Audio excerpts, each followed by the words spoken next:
third act of the film finds all of our main characters in New York City, right in the heart of New York City. What was that? And Bruce sees what's happening, knows that the military can't do anything about it. It has to be me. And for the first time in the movie, he's going to take the chance to willingly bring the Hulk out of him to face this creature. You think you can control it? No, not control it, but I don't know, maybe aim it. So he makes a radical decision to lower the back ramp of this helicopter. Stop! What are you doing? And leap out.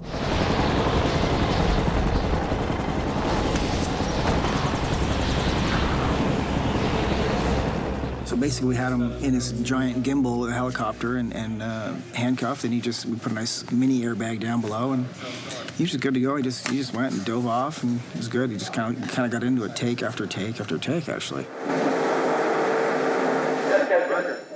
Normally, back in the old days, we would probably do a descender and have a stunt double maybe do the actual fall, and it could be 80, 100 feet or whatever, and stop them above the ground. When you put an actor on a descender rig and just drop them down, they stop acting. It's just they just are real. They're just scared. Nowadays, we can do just with camera move. It's actually the opposite, and we have Edward in a harness, and simply with a little camera move where the camera leaves, it actually becomes the same shot. Yeah. Hey, one more quickly, please, guys. In real life, we need to start the camera. Sorry about that. Nigel, ready? As Betty's POV, and Bruce jumps out and drops out of frame, and she comes down. She looks down. So we really need to go from a flat position, like standing still position, to an horizontal position. So vertical to horizontal, and then dropping down with him. It's easier to bring the stool to the piano than bring the piano to the stool.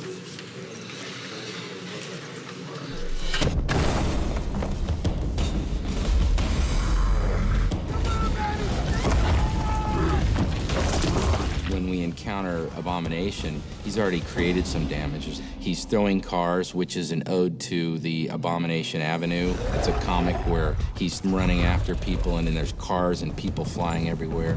We have a little bit of an homage to pay there, so we had to toss some cars, quite honestly.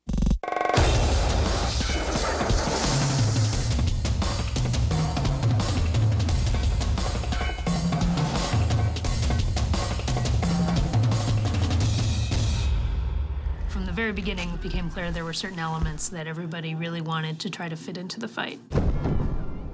It's the biggest bar fight in history, and that's what we set out to do. It's an extraordinary ride at the end of the movie, but you have to do that. This is Hulk and Abomination, and people expect nothing less, so. You don't see him now, but Abomination's gonna be right over there, and the Hulk is gonna be right over there. And they're gonna meet right in front of that side. It's gonna be very cool. Hopefully the storyboards lead into the animatics, lead into the shoot, lead right into the final animation.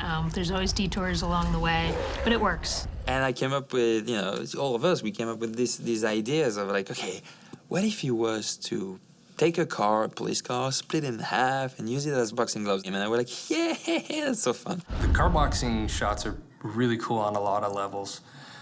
We did have motion capture, we did have previs. We have some really good footage of R&H employees acting out, beating the heck out of each other.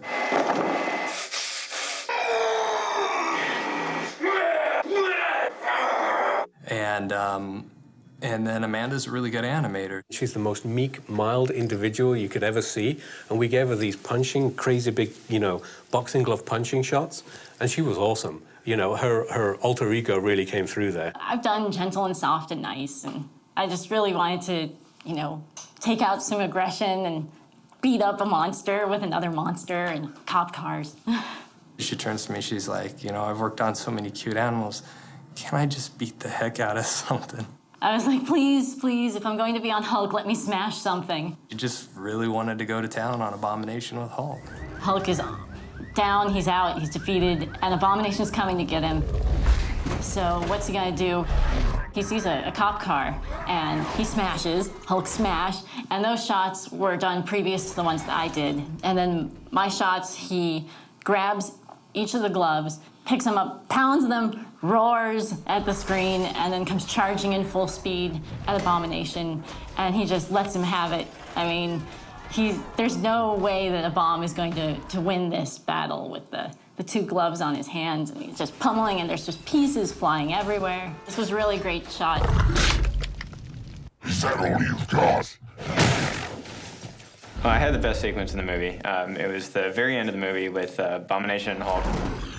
This is it. This is the fight between them, and I was really lucky. I had a blast doing this sequence. It's all action stuff, you know, and as an animator, it really doesn't get better than that.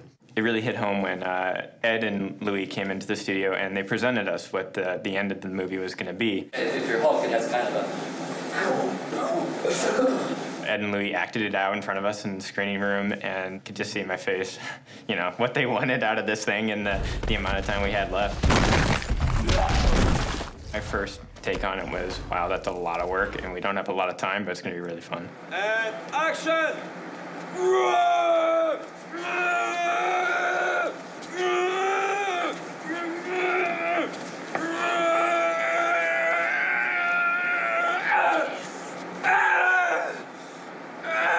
Hulk on his own is okay. It's pretty cool. Hulk fighting another guy who's taller and stronger and more athletic, I mean, that's just like a dream come true, you know? To be able to see just two guys just going at an old-fashioned brawl was a dream. It was absolutely fantastic. You don't get to work on characters like this too often. I mean, there's only so many hero CG characters that are out there, and, you know, the Hulk, who wouldn't want to work on that? It's pretty awesome. Hulk! Yeah, it was certainly the dream project for a lot of people around here. Everyone was thrilled when we got the job, and I've never seen such excitement day to day from a crew. It's been great. Every day you come to work, you get to play with little cars and models, and then you go out to the big street and you actually do it. Keeping up with Louis. It's a constant on-the-run thing. 3 takes, we'll be done with this. It's beautiful. It's a great living. What's not to like?